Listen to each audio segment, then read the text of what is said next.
Acabou de sair o resultado do PIB do Brasil para o ano passado, ano de pandemia. André Jankowski, qual o número, André? Foi uma queda de 4,1%, Colombo. Então, a queda ficou abaixo do que esperava os especialistas que estavam aí pensando numa queda de 4,4%, inclusive o governo federal, que acreditava que ia ter uma queda aí de 4,4% e 4,3%.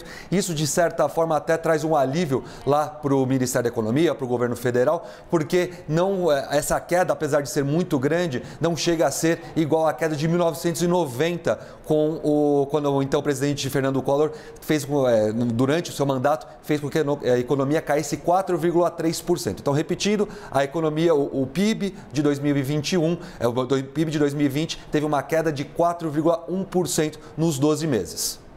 4,1% a queda do PIB no ano passado. O PIB é a soma de todas as riquezas produzidas pelo país. Havia expectativa de que o tombo fosse o dobro ou mais até do que o dobro disso, não é, André? Eu queria que você rapidamente, antes do Liberdade de Opinião, nos dissesse quais foram as razões que fizeram com que a economia do Brasil diminuísse de tamanho numa realidade menor do que aquela comparada com o início da pandemia, quando as previsões falavam em 10%, 11% de tombo.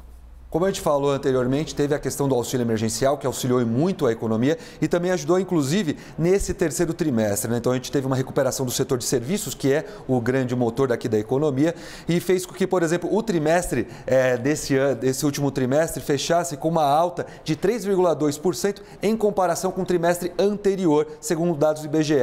Mas se a gente for comparar também com o final do ano passado, né, quarto trimestre de 2020 com o quarto trimestre de 2019, a queda foi de 1,1%. Então, mesmo com essa retomada, a gente ainda está abaixo do que a economia estava em 2019. Então, a gente não teve ainda uma recuperação de fato. Então, como eu disse, também houve uma alta nesse quarto trimestre da agropecuária, do ano inteiro. A agropecuária ajudou um pouco, apesar de não representar tanto percentualmente da economia, ela teve uma alta de 2%.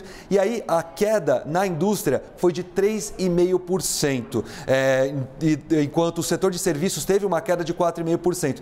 O setor de serviços, então, é tudo, né? Então, desde um cabeleireiro, do comércio, do restaurante. Então, sem o auxílio emergencial, essa queda seria ainda maior, Colombo. E aí que também o outro fator importante aqui é a taxa de investimento em 2020, que foi de 16,4% do PIB e acima do observado em 2019. Isso, segundo os especialistas, eles estavam de olho também nesse dado, porque mostra que ele é uma tendência, né? O quanto que realmente os investimentos, quando a gente começa a investir num ano, ele vai para outros anos, né? Então, ele não é uma coisa que vai trazer uma riqueza agora, um ganho agora, mas ele traz ganhos de longo prazo. Então, esse número acima de 2019, né, pelo menos na questão proporcional, é algo positivo. E em relação ao quarto trimestre de 2019, como eu disse, uma queda de 1,1%.